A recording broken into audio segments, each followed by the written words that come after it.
Hey class, welcome to Chapter 7, Section 3. This Constitution is all but wrapped up.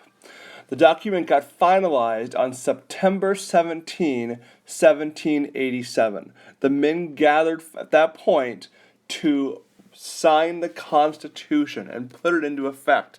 As I mentioned to you before, they realized we can't fix the Articles of Confederation, we need to toss them out and start from scratch.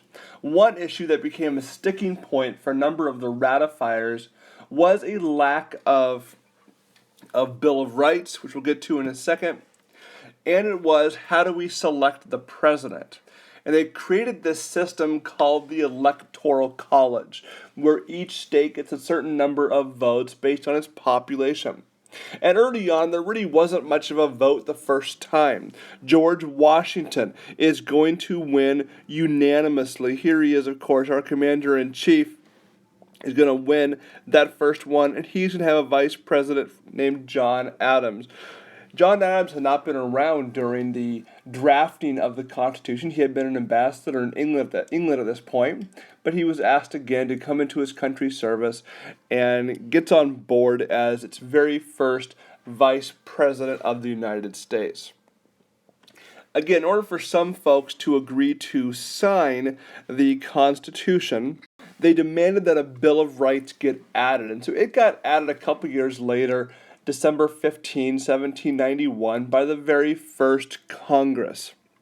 And this document is the first 10 changes to the Constitution. We call it Change to the Constitution, an amendment. There are 27 amendments today. These are the first 10 amendments known as the Bill of Rights. And they protect things like freedom of religion, speech, press, assembly, right to bear arms, not being forced to quarter troops, not having your house illegally searched and seized, the right to a fair and speedy trial, a number of things that the Bill of Rights guarantees for individual citizens, and has become a real bedrock document for America, and has helped the Constitution be so successful.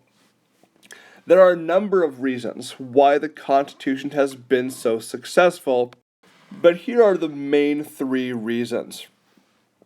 First of all, the document proved to be very flexible. That is very flexible right here, and it can change with the times. It's not set in stone forever. It can be amended, like we talked about. It's open to interpretation as circumstances change over time. Secondly, the American people gave it a real shot. They put forth patient effort. They could have, the first time things got hard, said, "This doesn't work, we'll throw it out."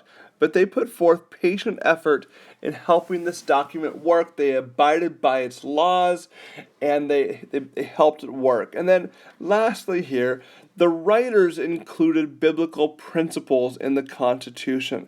And biblical principles are not just helpful for Christians to follow, but for all people. It's truth. The Bible is full of truth.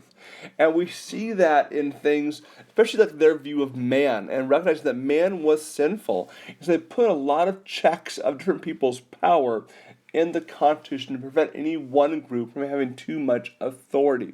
And a lot of their model of a judicial branch, an executive branch, we can see that in the Old Testament, how the law had set up different plans for how to rule. So these three factors, the fact that the document is flexible, the fact that Americans put forth patient effort to help it work, and that the writers included biblical principles, help the document last as long as it has, and is of course still going strong today.